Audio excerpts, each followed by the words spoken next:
E allora, eccoci rientrati in studio. Allora, mi ero ripromesso di far intervenire anche i nostri ospiti di lavoro. Del lato destro. Parliamo di lavoro? Parliamo di lavoro, sì, sì. Perché è sposato? Sì, no, perché io francamente distinguerei la problematica su due binari che poi vanno a trovare lo stesso obiettivo.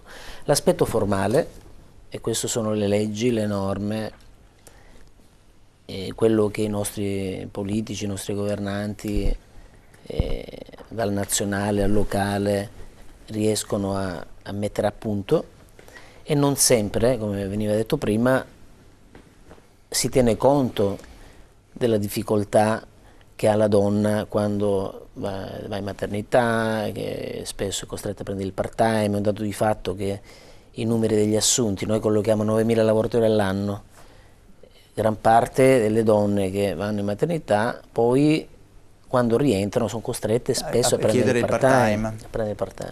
Quindi ci sono delle norme che a mio avviso non tutelano la donna. Per esempio adesso con i 2 decreti che sono stati fatti, dagli 8 si va ai 12 anni per quanto riguarda la possibilità di poter usufruire della paternità e della maternità, però nella sostanza non è che cambia più di tanto, non è che si mettono in discussione le vecchie abitudini e quindi dal punto di vista formale noi abbiamo una situazione che chi legifera porta avanti, giusto o sbagliato che sia.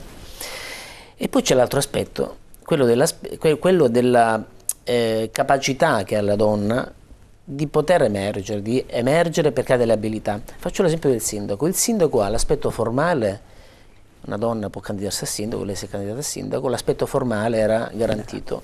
Poi c'è stato l'aspetto sostanziale. Lei è stata abile, è stata capace, ha lottato, probabilmente ha lottato, non penso che l'abbiano fatta sindaco così. Erano 7 liste, ecco, di cui 6 uomini. Ha lottato in qualche maniera con le sue abilità, con le sue capacità ed è emersa. Ecco, poi quindi c'è anche quest'altro aspetto. Nessun uomo le avrebbe detto, beh vai, fai fare il sindaco, giusto? Forse neanche le donne le avrebbero detto. Quindi lei è emersa. E quindi l'aspetto personale, il desiderio di emergere, la voglia di... credo che sia una cosa importante. La stessa cosa che dicevo prima, no? Quando c'era quella signora che diceva, ma in fin dei conti la parità c'è, ma se si vuole, si può. Quando noi assumiamo in azienda, noi non guardiamo se è maschio o femmina, o se donna o uomo, forse magari è più bello. Guardiamo le capacità che hanno le persone, quindi poi ci sono persone che io conosco nella mia azienda, anche molte persone che collochiamo, che hanno dei posti che donne riescono a raggiungere dei posti di preeminenza che gli uomini non raggiungono. Sono penalizzate dal punto di vista formale, perché comunque hanno, e anche c'è il gap culturale ovviamente, perché poi come diceva qualcuno c'è il discorso della famiglia, il conciliare il lavoro e famiglia non è sempre facile, e addirittura quando torni poi spesso non si trova il lavoro che si è lasciato, la posizione che si ha, quindi io agirei sui 2 aspetti, formale, per quanto mi riguarda l'aspetto formale, l'aspetto anche però del desiderio di non creare far emergere la donna perché deve essere l'uomo, imitare l'uomo o contrastarsi o combattere l'uomo. È evidente che anche l'uomo deve fare la sua parte, ma questo è più difficile per noi, quello di metterci in discussione, di rivedere le nostre credenze, le nostre abitudini, molto difficile per noi. Molti privilegi, ecco. quasi. Prego? Molti privilegi quasi. E non li giustifico, però di fatto abbiamo, se lei mi dice vai in una posizione, insomma abbiamo questo che però, secondo me, chiudo, la donna deve riuscire, laddove ha la possibilità dal punto di vista formale, a emergere, un po' come l'esempio del sindaco. E della sindaca. Daniela, sì, della sindaca. Rispetto a quello che ha appena detto, allora io penso che prima abbiamo enunciato una serie di problematiche che ovviamente costituiscono il quadro in cui oggi siamo, no? Dal mio punto di vista, condividendo in parte quello che diceva prima il professore, dico, bene, se questo è lo stato di fatto, adesso andiamo a vedere quale potrebbe essere la visione di questa società vista dal punto di vista femminile, tenendo conto di cosa? Che come prima il professore diceva, io non posso avere una visione della società come ce l'avrebbe la donna, allora io dico, siccome la visione che c'è stata finora non va più bene, Però, siccome non si butta via l'acqua e il bambino sporco, diciamo prendiamo quello che di buono finora è stato fatto e cerchiamo di andare oltre a quei limiti, sostanzialmente, soprattutto in Veneto, a mio avviso, molto culturali, che fanno in modo che, ad esempio, il Signore mi dica che il problema delle donne è quello di emergere. Non è affatto così. Il problema delle donne è: hanno le competenze, hanno un insieme di opportunità. Se vogliono anche, e questo madre natura, no, ha deciso che possiamo fare i figli al momento noi, se vogliono avere anche una famiglia, ovviamente ancora purtroppo in questi anni si trovano a scegliere se lavorare. Lei faceva vedere prima un figlio, due figli, tre figli, certo, quindi la scelta delle donne. chiaramente. Allora, il problema di fondo è: serve una politica che nell'ambito dei servizi destini una serie di risorse e di progettualità integrata fra i vari livelli istituzionali. Allora io dico, non credo che il Jobs Act, anche se parla di conciliazione, oggi risolva questo problema qua, anzi sostanzialmente pone delle prerogative, però voglio dire siamo ben distanti da risolvere. Però dico anche che invece la Regione Veneto, in questo caso parliamo della nostra regione, se prendesse anche spunto da altre regioni, vedi l'Emilia Romagna, la Toscana, che hanno avuto negli anni passati un'attenzione superiore a quello che erano le politiche dedicate non alla donna, alla famiglia. E poi dico anche, da questo punto di vista, le risorse devono essere dedicate in modo corretto. Allora io non sono dell'idea che vadano bene risorse a pioggia o risorse destinate a progetti che alla fine nel concreto non portano cambiamento, ma ritengo che ci debba essere un sistema culturale che permetta una progettazione che parte dal basso. La sindaca sa quali sono i bisogni dei cittadini, delle famiglie, ma anche noi donne, nell'ambito di quello che sono i ruoli che esercitiamo, possiamo dare il nostro contributo. Io parlo da imprenditrice, parlo da rappresentante delle piccole imprese femminili, e sostanzialmente quello che io sottolineo è un'imprenditrice che sia da sola o abbia del personale, se ha voluto avere figli, ha fatto la scelta del lavoro, ma sostanzialmente ha fatto 100.000 peripezie per riuscire anche a gestire la propria famiglia. Cos'è che fa la differenza fra una vita di qualità di quella donna e un'altra donna? È avere a fianco un marito, un compagno, che ovviamente condivida assieme a lei quello che è la gestione della famiglia. Allora, primo punto, smettiamola di parlare di politiche per le donne, diciamo politiche genitoriali per quanto riguarda la cultura, per quanto riguarda, voglio dire, l'educazione dei figli, e politiche per la famiglia per quanto riguarda i servizi che oggi devono essere dedicati in parte ovviamente per i bambini, ma io direi di più, devono essere progettati per i vari come si può dire, step di vita della persona. Noi siamo bambini, siamo ragazzi, siamo adulti, siamo genitori, siamo vecchi, siamo persone che hanno necessità in tempi diversi della loro vita di servizi diversificati. Dall'altro punto di vista, cos'è che creiamo? Creiamo lavoro. Il settore del welfare, il cosiddetto terzo settore, è un settore che sostanzialmente per mancanza di progettualità vera, e qua voglio dire ovviamente in un consiglio regionale dove ci sono 58 uomini e 2 donne, e non so se quelle mai si sono preoccupate ovviamente di andare a gestire politiche per la famiglia piuttosto che per il lavoro, ma anche tenendo conto del genere, ok? Che non vuol dire essere maschilisti o femministe, ok? Ma vuol dire avere una visione di una società la cui componente ovviamente è diversa e deve essere ovviamente, come si può dire, studiata, analizzata, ma poi anche indirizzata per quello che è. Quindi da questo punto di vista credo che, e soprattutto perché siamo in periodo preelettorale, io dico che chi si candida deve essere in grado di proporre delle politiche per la regione che tenga conto di questi aspetti qua. Dopodiché è ovvio che probabilmente la presenza, e dico è ovvio, ma uso il probabile, perché io ho incontrato tante donne che sono arrivate nei posti di guida e poi si sono dimenticate delle altre donne. Allora, da questo punto di vista, la buona prassi di una donna dirigente, piuttosto sindaca, piuttosto assessora, piuttosto professoressa, non importa. Certo, quello di Quel ricordarsi ruolo sempre. deve in quel momento ricordarsi che oltre ad essere una rappresentante ha anche un dovere in più, cioè quello di facilitare le politiche verso il tema che ovviamente migliora la nostra vita. Certo, la interrompo un attimo perché abbiamo una telespettatrice in linea che attende di parlare. Buonasera, il suo nome, da dove chiama? Buonasera, sono Michela da Annone Veneto, Buonasera. la realista. Buonasera, Intanto, signora Michela. buonasera a tutti voi, alle ospiti elegantissime, complimenti.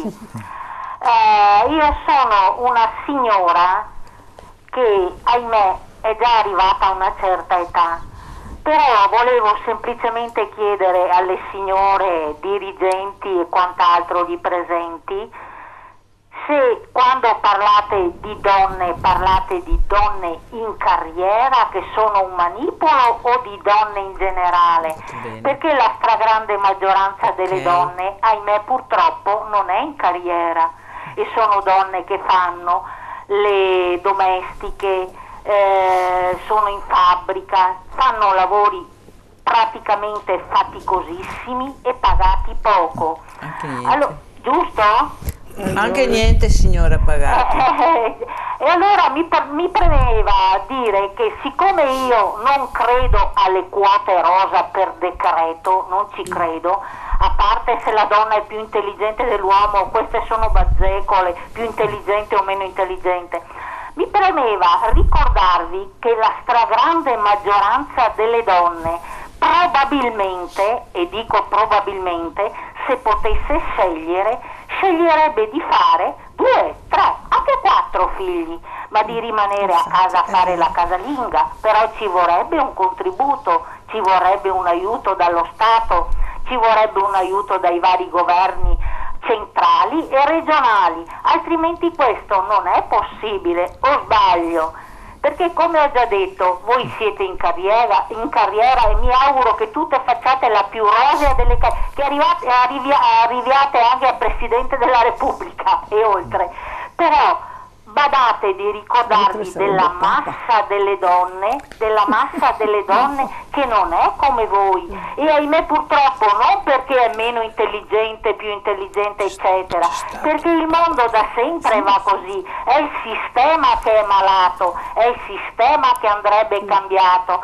Però poi provocatoriamente, e finisco la telefonata, Grazie. da signore educate e gentili e mi complimento elegantissime, vi chiedo cosa ne pensate delle parolacce della Luciana di Tizzetto che continuiamo a pagare, a mantenere tramite canone Rai eccetera, e alle scollature un po' esagerate di Bianca Berlinguer di TG3. Grazie e buonasera. Grazie, buonasera a lei, signora Michela. Abbiamo un altro telespettatore, dopo rispondiamo alla signora Michela. Buonasera, il suo nome, da dove chiama? Mi chiamo Massimo, chiamo da Rovigo, provincia di Rovigo. Buonasera, signor Massimo, prego. Buonasera, volevo dire una cosa. Per 4 volte, nel 1999, nel 2006, nel 2013 e quest'anno, nel 2015, c'era la possibilità in questo paese di eleggere una donna Presidente della Repubblica.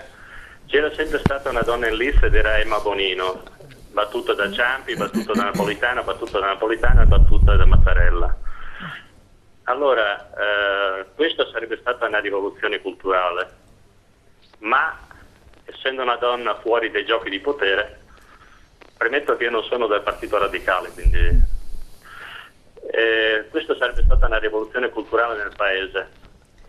E allora l'8 marzo, quando ci sarà la festa, voglio invitare i politici italiani a stare un po' zitti, ecco. Certo, tra l'altro la Bonino aveva raccolto molto consenso da parte della popolazione, dei cittadini. Era una figura amata. Sì, è una figura molto amata perché secondo me non è una figura di partito, era una figura nazionale, era una figura che e poi per l'intelligenza della persona, secondo me. Cioè, abbiamo perso un'occasione incredibile. Anche nel 99 c'era la possibilità, perché lì se l'è giocata. Se voi andate a vedere i fatti di quell'anno, se l'è giocata. E lì è mancato il coraggio. Quindi secondo me è inutile andare poi a fare le feste dell'8 marzo quando si ha una donna così a disposizione, non lo si mette a comandare, cioè a fare il presidente in un paese. Ecco, tutto qua. Nei paesi nordici ci sono molte donne che fanno i presidenti e sono bravissime. Noi ne avevamo una fino al 2022, adesso io non so, probabilmente nel 2022 ci sarà l'elezione diretta del presidente, perché sicuramente cambierà qualcosa, però secondo me abbiamo perso un'occasione incredibile. Grazie. Io non ho nient'altro da dire. Grazie signor Massimo, grazie del suo intervento. Allora iniziamo dalla signora Michela. Può rispondere lei? Guardi, la signora Michela le quasi quasi un abbraccio, ok? Glielo dico proprio sinceramente, perché ha centrato in una maniera molto naturale e spontanea il punto di questa società, cioè quanto viene scaricato sulle famiglie. Allora, intanto voglio rassicurare la signora Michela che non sono una donna in carriera, sono una donna che mi interessa dei problemi delle donne, ok? Quindi chiudiamo il discorso, perché si pensa sempre che ci siano donne in carriera. Ci sono moltissime donne che si interessano alle tematiche delle donne. Non sono visibili, sono invisibili e hanno difficoltà addirittura a portare avanti queste tematiche. Allora, la signora ha detto che le donne vorrebbero fare più figli. Le donne in Italia vorrebbero fare più figli.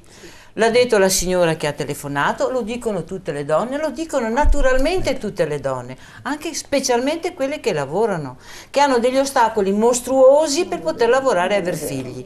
Il 25% delle ragazze che hanno il primo figlio rimangono a casa, o sono licenziate o rimangono a casa. Chiusa la partita. Quando una donna sta a casa dopo il primo figlio, è fuori dai circuiti di formazione, è fuori dai circuiti delle immissioni nell'ambiente di lavoro. Abbiamo perso capitale umano, abbiamo perso capitale professionale, magari è laureata, l'abbiamo speso un sacco di soldi per fare studiare sta figlia, spesi soldi per niente. Quindi stiamo distruggendo un'altra cosa. La signora parla del lavoro di cura. Allora, il lavoro di cura che fanno le donne a casa, da un punto, se noi lo calcolassimo come PIL, varrebbe 35 miliardi. Ok? Noi dobbiamo ragionare anche in termini economici reali della società e siccome scarichiamo tutte sulle donne, se tantissima parte di quel lavoro che è all'interno delle famiglie, che è un lavoro gratuito, lo portassimo fuori delle case attraverso l'impegno delle donne nei servizi o delle persone che si dedicano ai servizi, noi costruiremo immediatamente un rilancio del PIL dell'1%, come ha fatto la Francia in 4 anni. Ha creato 500.000 posti di lavoro dal 2005 al 2009, potenziando i servizi, sostenendo le famiglie e le donne. Qui vorrei che si aprisse un discorso chiaro con la Lisa Del Re. Ecco, scusa. Ha già alzato la mano. La differenza tra i diritti della famiglia e i diritti della donna. Perché se si potenzia sulla donna si ha un determinato effetto, se invece si contribuisce a riconoscere e si fanno azioni positive sui diritti delle donne c'è un altro effetto economico. Quindi dobbiamo anche decidere su che cosa puntare, la politica. Certo. Elisa Del Re. Allora, intanto io sono un po' perplessa sul fatto di, come dire, disegnare tutto il discorso sulle donne, sulla maternità. Io voglio ricordare che in Italia una donna su 5 non fa figli e non ha voglia di farli, proprio non ne fa neanche uno, una donna su 5, per le ragioni le più diverse, tra cui probabilmente anche una la mancanza di servizi, però è una delle ragioni. No, ma forse si voleva anche collegare al fatto poi all'aspetto lavorativo, quindi cioè che molte donne non fanno figli per mantenere il lavoro piuttosto che... Oppure perché non hanno voglia di fare figli. C'è anche questo aspetto. O i casi della vita non hanno permesso loro di pensare a una maternità, che ne so, insomma, è una donna su 5, è molto, e queste sono le statistiche. Detto questo però, credo che il discorso che secondo me sta venendo fuori molto interessante, fatto sia dalla mia vicina di sinistra sia dalla Francalongo, è quello della riproduzione degli individui, cioè immaginare, e qui Ermanno Casen, c'è il discorso che le donne stanno tentando di fare nel cambiare veramente la visione del mondo, immaginare che ciascuno di noi sia dipendente in qualche parte ineliminabile della propria vita. Noi siamo bambini, siamo malati, siamo vecchi, siamo handicappati, eccetera. Pensare a questo e quindi immaginare che la società sia questa significa non riuscire più a immaginare una società fatta da uomini sani, riprodotti, comunque che hanno una donna a lato che prepara da mangiare, alleva i figli e fa tutte queste cose. Quindi una società che in qualche maniera legge la realtà e non questa sovrastruttura che gli uomini vivono avendo diciamo sul terreno tutto il lavoro domestico, il lavoro di cura, il lavoro di riproduzione delle donne. Se noi riusciamo a immaginare una società con questi soggetti, cioè soggetti che hanno bisogno di cura, immediatamente immaginiamo una ridistribuzione del reddito che consenta questa cura e non in questo momento, secondo me, drammatico dal punto di vista della riproduzione delle persone, che vede donne che lasciano il lavoro perché hanno non i figli a carico, hanno i vecchi che vivono ancora e comunque hanno bisogno di cura e assistenza continua, eccetera, oppure che dividono il proprio salario sfruttando una rumena, una moldava che viene a lavorare qui, avendo meno diritti di quelle delle persone cui lei garantisce il diritto al lavoro, quindi sfruttando altre donne che lasciano figli in Romania, in Moldavia, certo. eccetera, allevati non si sa bene come né da chi, che probabilmente presenteranno problemi sociali in Romania, eccetera. Insomma. Quindi una visione del mondo che veda come prioritario questo che è stato di necessità e che le donne riescono a garantire, diciamo,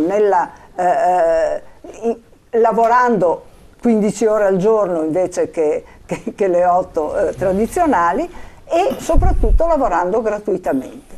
Allora, trasferire questo, per esempio, nella politica è una cosa che a me viene da dire sempre, nelle persone che fanno politica. Voi potete immaginare, adesso abbiamo parlato della Presidente della Repubblica donna, voi potete immaginare un politico veneto che finalmente è eletto al Parlamento e va a Roma. Cos'ha a casa? Una donna che gli tiene i figli e che gli garantisce la valigetta ogni settimana con la camicia stirata, eccetera, perché la politica richiede questo, insomma, richiede una presenza fuori del territorio, richiede poi una presenza in territorio, quindi questa donna probabilmente gli crea anche le relazioni locali, tiene le relazioni locali, eccetera. Pensate invece una donna eletta del Veneto sempre, che ha figli, supponiamo, ha un marito, come se la cava? Se la cava molto male. Per la donna avere un marito e dei figli e voler far politica ha una palla al piede sostanzialmente. Per un uomo invece c'è un gradino. Lei in questo, diciamo, vede il fatto che ci siano poche donne impegnate in politica? Non è solo il fatto che ci sono anche donne nubili, cioè non è che cosa. Dico semplicemente quanto, per esempio, per una carriera politica, ma poi possiamo fare anche il discorso della carriera universitaria, se vuole, facciamo tutte le carriere possibili, quanto per un uomo avere una famiglia sia un vantaggio, un aiuto, quanto per una donna invece questo sia un handicap. Perché? Perché non si prende in considerazione, insisto, nella creazione di servizi, nella redistribuzione del reddito, nella organizzazione del welfare per quel poco che c'è, il fatto che siamo individui dipendenti in molte parti della nostra vita. E se questa dipendenza deve essere aiutata solo dalle donne, è evidente che tutto quello che abbiamo detto sui salari, sul lavoro, eccetera, trova una sua giustificazione. Certo. Professor Casen, è d'accordo con questa chiave di lettura? No, io amo perché quello che dice perché conforta quello che stavo dicendo prima, che la società è impostata per i maschi. La vogliamo cambiare? Dobbiamo cambiarla. Le pari opportunità, non è soltanto vai anche tu in Parlamento, le pari opportunità posso dare perché non mi privo di tutta una serie di cose. Salvo il maschio che trova la valigia pronta, poi va a Roma e c'ha un'altra fanciulla che lo aspetta, no? Mi pare che sia normale. Poi magari pure la molla perché preferisce quella di Roma di quella che ha sposato prima. Il Parlamento è pieno, mi sembra, no? Salvo le carriere politiche fatte da bellissime fanciulle, e ne abbiamo contezza in alcuni partiti politici, che conta più la estetica, e anche sono anche intelligenti, ma la carriera non l'hanno fatta per la loro intelligenza, purtroppo, ma solo per una scelta di un certo tipo. Mi pare nella regione Lombardia la cosa era abbastanza conclamata. Ma al di là di questo, io considero anche un altro aspetto, la sterilità socio-economica. Allora, giustamente lei diceva, una donna su 5 preferisce non aver figli, ma quanto influisce la scelta economica e sociale nel privarsi di determinate cose per cui la donna istintivamente, inconsciamente fa questa scelta? Io credo che in questo senso la società porta a questa sterilità socio-economica. L'altro aspetto invece che vorrei lanciare un messaggio e una proposta. Stiamo cambiando radicalmente la vita, il mondo, con il digitale. Se nella vecchia struttura la donna era cresciuta ed era stata, nonostante tutte la sua capacità di riscossa e di acquisire una posizione meritevole nella società, abbia portato la donna ad essere quello che è oggi e in questo senso è meritevole, l'occasione credo che sia proprio il digitale, perché sta nascendo un altro tipo di umanità che sta pensando in maniera diversa e peraltro è più a immagine e somiglianza della donna digitale rispetto all'uomo. Allora se la donna riesce a fare un salto di qualità e sorpassare l'uomo, creando nel digitale un mondo femminile che sia diverso da quello che si tira dietro per obbligo da migliaia di anni, probabilmente la donna riesce a creare un immaginario diverso che non è soltanto mettere il femminile, il sindaco, piuttosto che un'altra cosa che è importante, ma creare proprio una filosofia femminile che si imponga sulla prepotenza e preponderanza maschile che da sempre ha fatto la storia dell'umanità, insomma. Ecco, questo io auspico. In questo senso, invece, non vedo la donna dentro il digitale, la vedo raramente. La maggior parte le chance, chi gestisce, chi crea i siti, sono sempre i maschi. Allora invece in questo senso la donna dovrebbe essere più, tra parentesi, legata al nuovo linguaggio che è appunto quello della rete.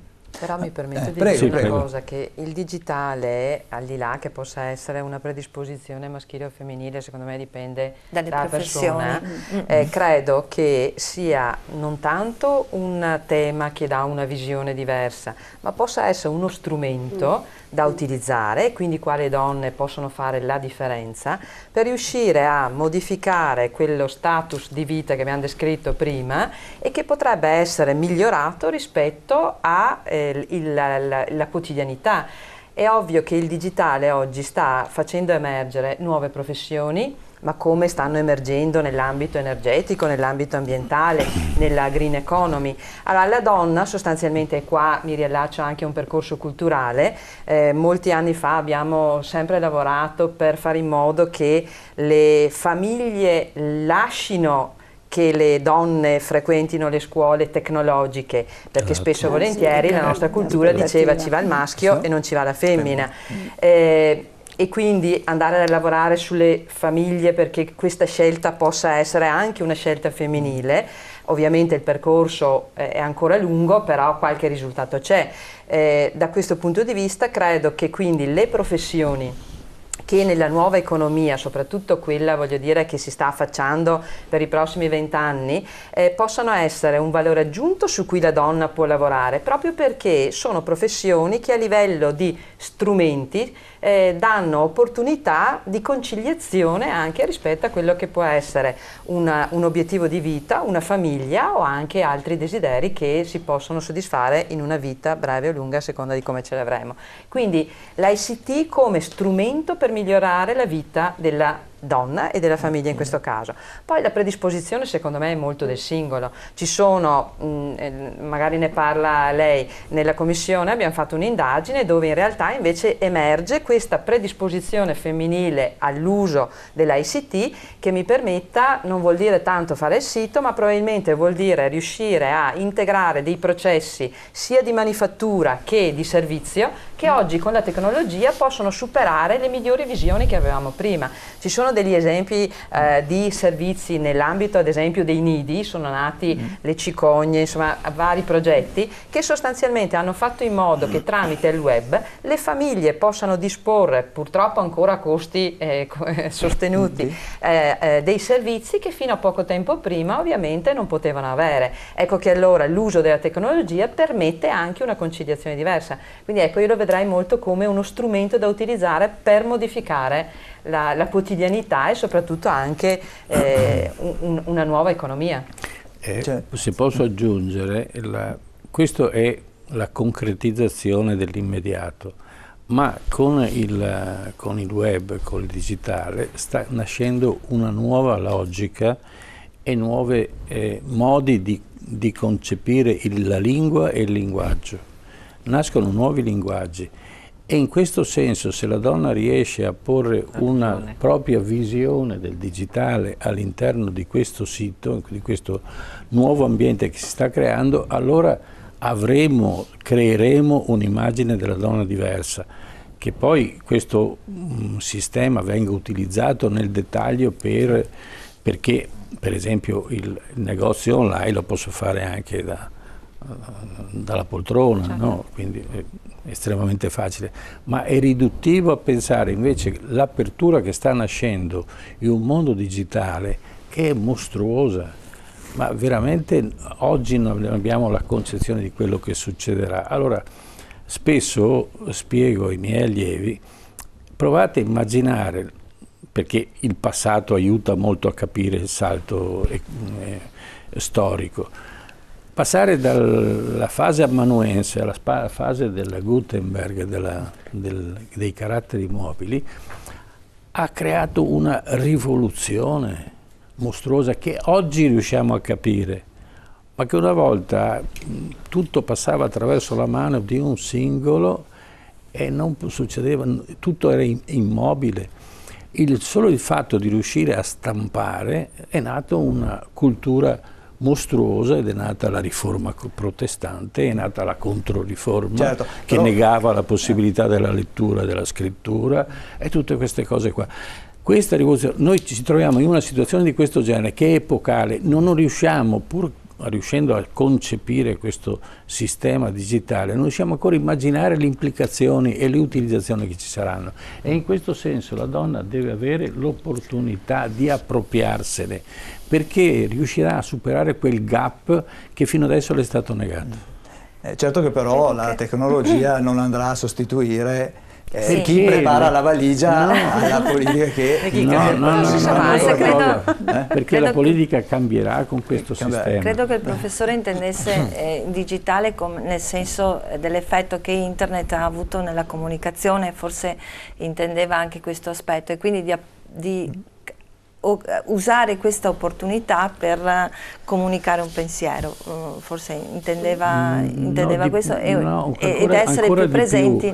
Perché il pensiero cambierà col digitale, noi non possiamo pensare di continuare a pensare. Certo, ci permette di essere più presenti, di inventare. Ecco, però non solo utilizzarlo. Ecco, io credo, io adesso esprimo un'opinione personale, non mi piace pensare ad un mondo pensare lì ad un mondo esclusivamente femminile.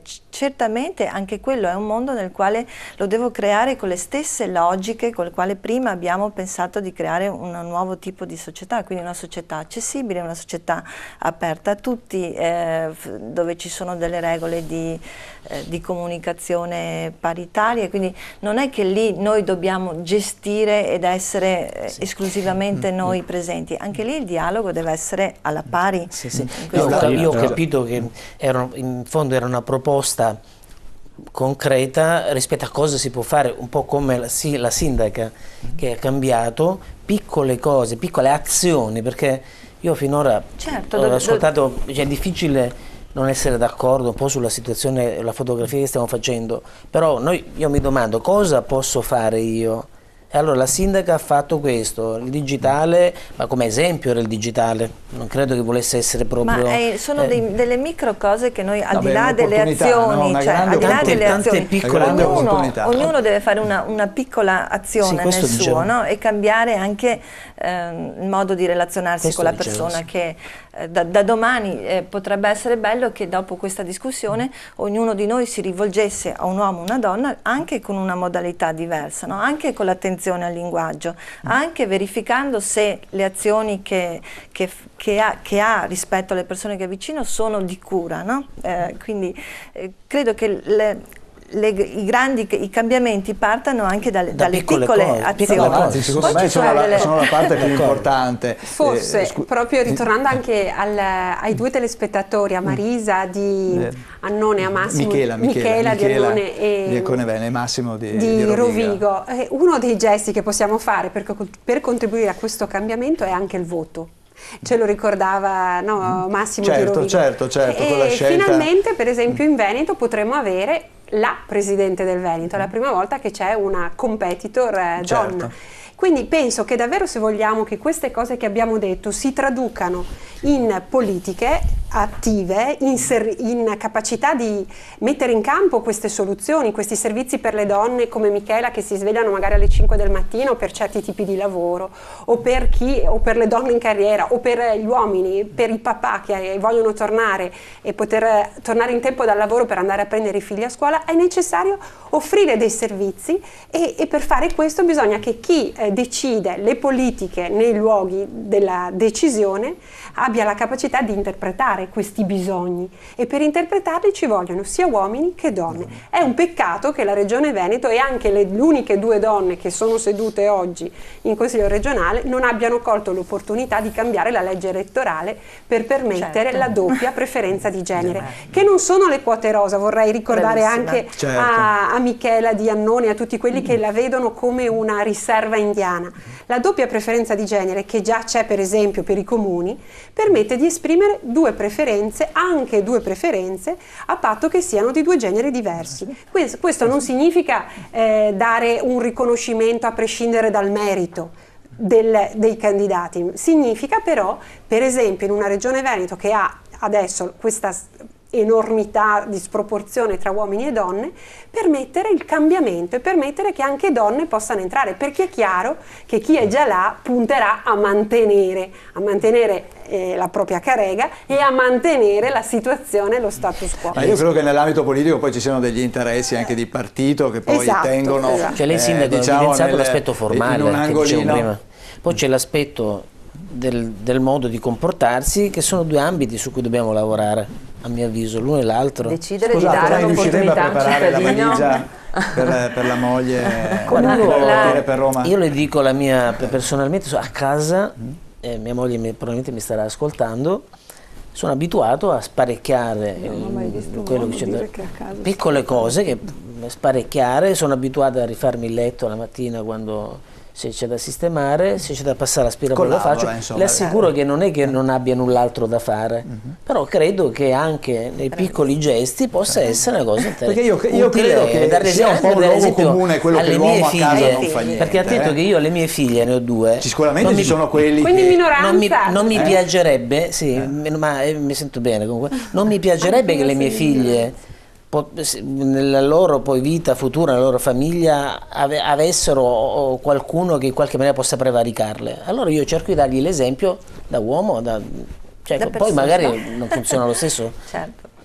L'ideale è arrivare forse anche alla possibilità che tutti possano scegliere, no? Non è che dobbiamo scegliere se stare in famiglia o se stare al lavoro, ma arrivare proprio a una società che ci permetta di fare una scelta con serenità, e quindi la famiglia e il lavoro sono entrambi importanti, no? Non c'è una cosa più... Sì, io volevo riallacciarmi al discorso della sindaca, perché in realtà nella legge per i comuni ci sono anche le quote nelle liste elettorali e vorrei chiarire che questa storia delle quote non è un vantaggio per le donne, è solo permettere a uno dei due sessi che normalmente non è rappresentato di partecipare alla competizione elettorale, cioè di essere dentro, perché se non si è nelle liste non si può essere eletti. Anche con un sistema a liste chiuse come il nostro, quello che è fino adesso, insomma. Per cui dare la possibilità ai due sessi di essere competitivi all'interno delle liste mi sembra una cosa così normale. Se i partiti fino adesso non l'hanno fatto, hanno messo poche donne, eccetera, vabbè, gli si dice, gli si chiede, gli si impone di mettere tante donne quanti uomini. Detto questo, però, vorrei anche che fosse chiaro che quello di cui noi manchiamo nella politica in generale, nelle arene decisionali, non è una rappresentanza degli interessi delle donne. Gli interessi delle donne, per il tipo di sistema elettorale che abbiamo, possono benissimo essere rappresentati anche da un uomo, se fa delle politiche giuste.